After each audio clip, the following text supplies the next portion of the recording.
Hello दोस्तों, स्वागत है आपका मेरे यूट्यूब चैनल में। आज हम लोग बात करेंगे कि निगेटिव सोच को अपने ऊपर कैसे ना हावी होने दें। क्योंकि कभी कभी निगेटिव सोच इतना हावी हो जाता है तो हम खुद से ही परेशान होने लगते हैं, खुद को ही नीचा दिखाने लगते हैं।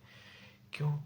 क्योंकि निगेटिव सोच जब दिमाग में बनता है तो दिमाग उस सोच को जल्दी पकड़ लेता है। क्योंकि जितने भी बुरी आदतें होते हैं वो लोग जल्दी पकड़ते हैं अच्छी आदतों के बजाय। आप भी गौर किए होंगे, या ये एक नेचुरल नियम है। गलत आदत लोग जल्दी पकड़ते हैं, गलत चीज़ की तरफ जल्दी लोग जाते भी हैं।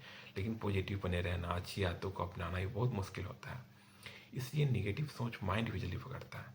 तो इसलिए आपको उसको अपने ऊपर हावी नहीं होने देना है। क्योंकि बहुत सारे कारण होते हैं। किसी चीज़ में सफलता नहीं मिल रही है आपको, या रिजल्ट नहीं हो रहा है आपको, या पैसे की तंगी हो रही है, या किसी काम को आप करना चाह रहे हैं बार बार उसमें रुकावटें आ रही है, शादी नहीं हो रही है, कोई अच्छा घर नहीं मिल रहा है। सबकी अपनी प्रॉब्लम है, सबकी अपनी अपनी समस्या है। तो कुछ समय बाद आदमी अपना पेशेंस खोने लगता है, और पेशेंस खोने जब लगता है तो उसके अंदर निगेटिव सोच घर करने लगती है। किसी ने कुछ बोल दिया हो तो वो सी स्थिति में वो बात और चुभने लगती है। लगता है कि मैं बेकार हूँ, मैं ऐसा हूँ, मैं मुझसे नहीं होगा, मैं नहीं कर पाऊँगा। ये सब एक सोच होती है। क्योंकि हम किसी चीज़ को जितना बुरा या वर्ष समझ लेते वो एक्चुअली जब हम उसको जानते हैं तो उतना बुरा नहीं होता है। या जितना किसी चीज़ को हम कठिन समझते हैं, तो अगर आप किसी कार्य को करिए, अगर लग रहा है कि बहुत कठिन है, लेकिन एक बार जब आप उस कार्य को सफल हो जाएंगे करके, तो आप सोचिएगा कि अरे यार, इस पे हम इतना एनर्जी कैसे वेस्ट कर रहे थे, इतना परेशान क्यों थे।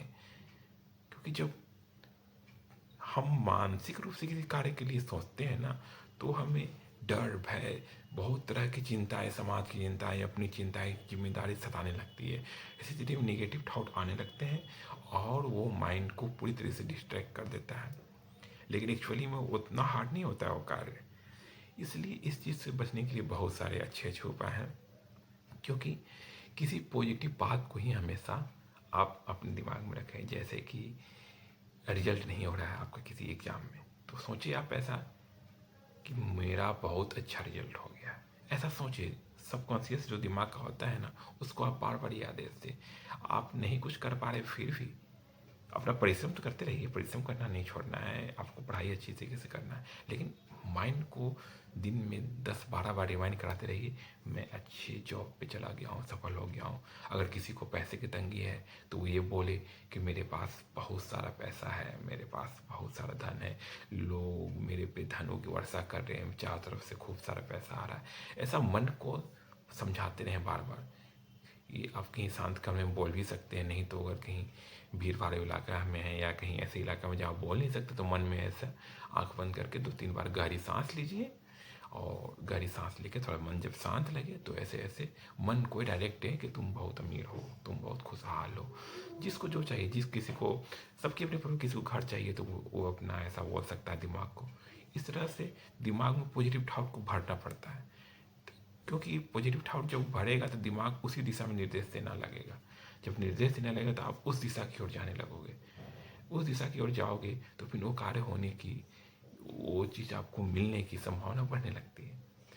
तो और दूसरी बात, उन लोगों से भी दूर रहना बहुत ज़रूरी है जो आपके लाइफ में प्रॉब्लम क्रिएट करते हैं, जो आपको नीचा दिखाते हैं, जो आपको बार बार बाधा डालते हैं।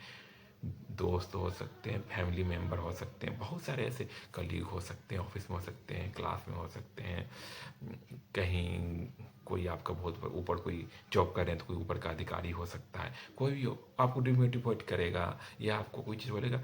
कितने फैमिली मेम्बर भी होते हैं, मुझे एक याद है, एक फैमिली मेम्बर है, मैं उनका नाम नहीं लेना चाहूँगा, लेकिन मैं उनसे ही एक जॉब के बारे में डिस्कस करने लगे किया मैं उन्हें, तो वो बिल्कुल पूरी तरह से नकार दिया कि ये जॉब तो होता है नहीं, है बहुत मुश्किल है। यूपीएससी की जॉब के बारे में थी।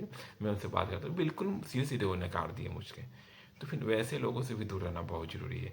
और आप किसी से डिस्कस भी करें अपनी पसंद चीज़ों को, तो वैसे ही लोगों से करें जो आपको मोटिवेट करता है, जो आपको अच्छे से जानता है। ऐसे ऐसे किसी के सामने जाके आप कोई भी चीज़ नहीं बोलने शुरू कर दीजिए। क्योंकि हो सके उसका इंटेंशन कैसा हो, आपको अच्छा इंटेंशन वाला इंसान मिले तभी आप उनको अपनी प्रॉब्लम बताएं, समस्या बताएं, अपने लक्ष्य को, अच्छी चीज़ों को भी अच्छे इंसान से ही बताएं। ठीक है? तो और उसके लिए अब दूसरे मूड ठीक करने के लिए भी इंस्टेंट बहुत चीज़ किया जा सकता है। जैसे कि आपको कॉफ़ी पसंद हो तो कॉफ़ी, फ़िल्टर कॉफ़ी यूज कर सकते हैं, ग्रीन टी यूज कर सकते हैं। कितने लोग अदरक वाली चाय से ही रिफ्रेशमेंट आ जाती है, ताजगी आ जाती है, वो भी कर सकते हैं। कोई मन पसंदीदा आपको प्रोग्राम देख सकते हैं, वीडियो देख सकते हैं। कोई कॉमेडी वीडियो अच्छी लगती है, कोई अच्छी मूवी आपको पसंद है तो उसके छोटे से क्लिप देख सकते हैं। आप अपने समय के अनुसार आप उसको यूज कर सकते हैं। आप उसके लिए सबसे बेस्ट अगर चीज़ कोई आप चीज़ अपने मन को शांति के लिए है तो कहीं शांत जगह बैठ के खुद पे ही विचार करने की ज़रूरत है। खुद पे विचार करिएगा, खुद के लिए सोचिएगा, अपने टारगेट को ध्यान में रखिएगा, उसके अनुसार अपने कामों को करिएगा। तो अगर दिनचर्या एक अच्छा करते हैं ना, जब हम सोने जाते हैं रात में, अगर हम ये अच्छा सोचते हैं कि भाई हम दिन में जो भी किए हैं बहुत अच्छा कार्य किए हैं, हम किसी को दर्द नहीं पहुंचाए, किसी को तकलीफ नहीं दी, हमने किसी को नुकसान नहीं पहुंचाया, हमने ये अचीवमेंट कर ली है, हमने ये पा लिया है, मेरा इतना काम बढ़ गया है, मेरा यहाँ ये काम अच्छा चल रहा है। इस तरह से अगर सोचिएगा, अगर आपको पॉजिटिव रिजल्ट आता है तो आप खुद ही पॉजिटिव हो जाइएगा। इसलिए ज़्यादा खुद पे लोड लेने की ज़रूरत नहीं होती है। आप बस अपने दिनचर्या में भी करिएगा। और दूसरा बात है कि अगर कोई वर्क करें, दिनचर्या को अच्छे से फॉलो करें तो आपके पास फालतू सोचने का टाइम भी नहीं रहता है। तो होप करते हैं ये डिस्टर्बेंस के लिए sorry guys. Thank you so much. मिलते हैं नेक्स्ट वीडियो में।